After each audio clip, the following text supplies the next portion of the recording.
kita mulai diskusi kelompoknya ya. Jadi, aku akan menjelaskan pengertian dan juga peran pasar secara lebih lengkap dan juga lebih rinci. Pasar adalah tempat bertemunya penjual dan pembeli untuk melakukan transaksi barang ataupun jasa. Pasar tidak hanya berbentuk tempat fisik seperti pasar tradisional, namun pasar juga dapat berupa tempat abstrak seperti pasar online ataupun pasar modal. Nah, selain itu, pasar juga merupakan proses terjadinya interaksi antara permintaan dan juga penawaran sebelum akhirnya menghasilkan sebuah kesepakatan harga. Dalam kegiatan ekonomi, pasar memiliki beberapa peran penting. Pertama, mengatur kegiatan produksi. Perusahaan membutuhkan faktor-faktor produksi seperti bahan baku, tenaga kerja, dan modal. Semua itu beroleh dari pasar. Harga yang terbentuk di pasar menjadi indikator bagi perusahaan untuk menentukan bagaimana cara memproduksi barang secara efisien. Jika harga barang baku mahal, perusahaan akan mencari bahan pengganti atau bahkan mengganti alat produksi agar biaya tetap efisien. Nah, yang kedua, menetapkan harga dan nilai barang. Harga barang ditentukan oleh kesepakatan antara penjual dan pembeli melalui interaksi permintaan dan penawaran. Harga ini juga mencerminkan nilai suatu barang. Barang yang memiliki harga tinggi biasanya dianggap memiliki nilai yang lebih tinggi dibandingkan barang yang harganya rendah atau murah. Yang ketiga, mendistribusikan barang dan jasa. Pasar mempermudah penyaluran barang dari produsen ke konsumen. Dengan adanya pasar, produsen dapat menawarkan barang hasil produksinya dan konsumen dapat memperoleh barang yang dibutuhkan dengan mudah dan cepat.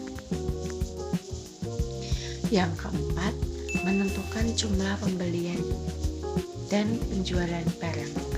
Jumlah barang yang dibeli oleh konsumen tergantung pada kemampuan mereka dalam membelanjakan uang. Begitu juga produsen. Jumlah produksi dan pembelian faktor produksi dibatasi oleh modal yang dimiliki oleh produsen. Nah, yang kelima, menentukan stok barang untuk masa depan. Melalui indikator harga di pasar, konsumen dan produsen dapat menjadi keputusan untuk menyimpan barang. Ketika harga barang murah, biasanya akan terjadi pembelian dalam jumlah besar untuk dijadikan stok di masa depan. Nah, yang keenam, sebagai sarana promosi, pasar juga digunakan oleh produsen untuk memperkenalkan produk mereka kepada konsumen. Promosi dapat dilakukan melalui brosur, katalog, atau pemberian contoh produk secara langsung, atau bisa disebut juga dengan sampel. Selanjutnya, aku akan menjelaskan tentang macam-macam pasar secara lebih lengkap. Pasar dapat dibedakan berdasarkan beberapa kategori. Yang pertama, berdasarkan jenisnya. Pasar dibedakan menjadi pasar barang konsumsi dan pasar faktor produksi. Pasar barang konsumsi adalah pasar yang menjual barang-barang untuk kebutuhan sehari-hari seperti makanan, pakaian, dan tempat tinggal. Sedangkan pasar faktor produksi adalah pasar yang menyediakan faktor produksi seperti tenaga kerja, tanah, mesin, dan modal yang digunakan oleh produsen sebagai menghasilkan barang. Yang kedua yaitu berdasarkan wujudnya. Pasar konkret. Pasar konkret adalah pasar yang dapat dilihat secara langsung dan terjadi interaksi fisik antara penjual dan pembeli. Sedangkan pasar abstrak adalah pasar yang tidak mempertemukan penjual dan pembeli secara langsung, seperti pasar saham, pasar valuta asing, dan pasar online. Yang ketiga, berdasarkan barang yang dijual. Pasar dapat dibedakan sesuai jenis barangnya, misalnya pasar ikan, pasar buah, pasar daging. Setiap pasar biasanya memiliki spesialisasi barang tertentu. Yang keempat, berdasarkan waktu terjadinya transaksi. Pasar dibagi pasar harian, mingguan, bulanan, dan tahunan. Perbedaan ini tergantung pada frekuensi berlangsungnya kegiatan jual beli. Yang kelima yaitu berdasarkan tempat atau lokasi pasar. Juga dapat dinamai sesuai dengan lokasi atau daerahnya seperti pasar Cikini atau pasar Jatinegara. Yang keenam, berdasarkan luas jangkauan distribusi. Pasar dibedakan menjadi pasar lokal, daerah, nasional, dan internasional. Semakin luas jangkauannya, semakin besar cakupan transaksi yang terjadi. Sekarang aku akan menjelaskan tentang bentuk-bentuk pasar secara lebih lengkap. Pertama, pasar persaingan sempurna. Pasar ini adalah kondisi di mana penjual dan pembeli tidak dapat memengaruhi harga. Harga benar-benar terbentuk dari interaksi antara permintaan dan penawaran. Artinya, harga yang terbentuk merupakan cerminan keinginan konsumen dan produsen. Dalam pasar ini, pembeli dan penjual disebut sebagai price taker atau penerima harga, karena mereka hanya mengikuti harga yang sudah terbentuk di pasar. Ciri-ciri pasar persaingan sempurna antara lain ada jumlah penjualan dan pembeli sangat banyak, barang yang dijual bersifat homogen atau sama, tidak ada hambatan untuk masuk atau keluar pasar, informasi pasar mudah diketahui oleh semua pihak, setiap pelaku bebas mengambil keputusan. Contohnya adalah pasar beras, karena banyak penjual dan pembeli, serta produknya relatif sama. Selain itu, pasar persaingan sempurna memiliki beberapa peran, seperti yang pertama ada mendorong efisiensi produksi, yang kedua ada membantu distribusi pendapatan secara lebih merata, yang ketiga ada menyediakan kebebasan bagi konsumen dan produsen. Namun, pasar ini juga memiliki kelemahan, seperti kurangnya inovasi karena produk yang dijual cenderung sama.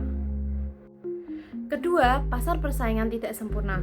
Pasar ini adalah kebalikan dari pasar persaingan sempurna, di mana ada pihak yang bisa memengaruhi harga.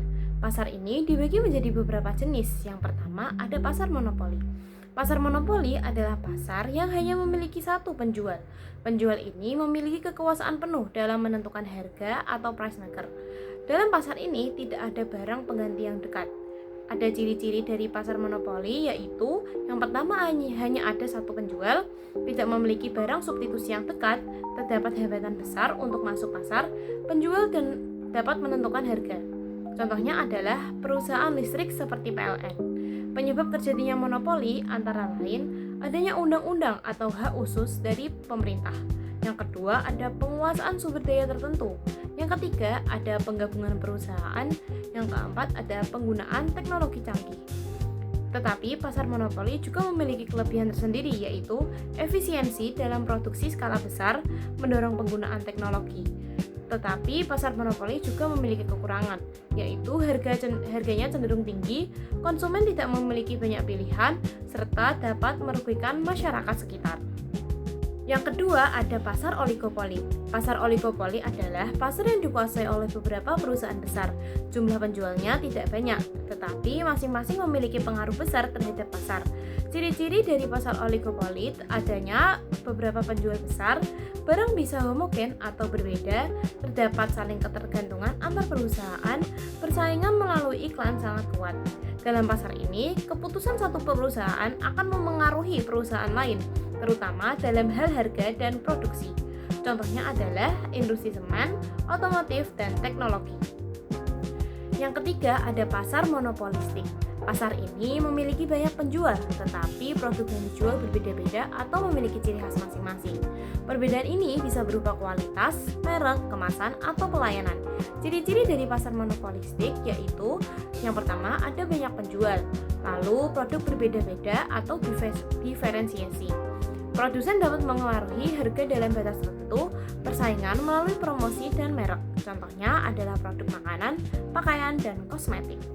Berarti ini yang paling kita sering temui ya. Iya, karena banyak produk yang bermerek dan berbeda. Iya, karena menjadi salah satu cara untuk menarik perhatian konsumen. Terakhir, dalam pasar juga ada peran pemerintah. Pemerintah berperan untuk mencegah praktik monopoli yang merugikan. Yang kedua, ada menetapkan kebijakan harga, misalnya harga maksimum, mengatur persaingan agar tetap sehat, dan memberikan izin usaha. Dengan adanya peran pemerintah, pasar bisa berjalan lebih adil dan tidak merugikan masyarakat. Jadi kesimpulannya, bentuk pasar menunjukkan bagaimana struktur persaingan memengaruhi harga produksi dan pilihan konsumen.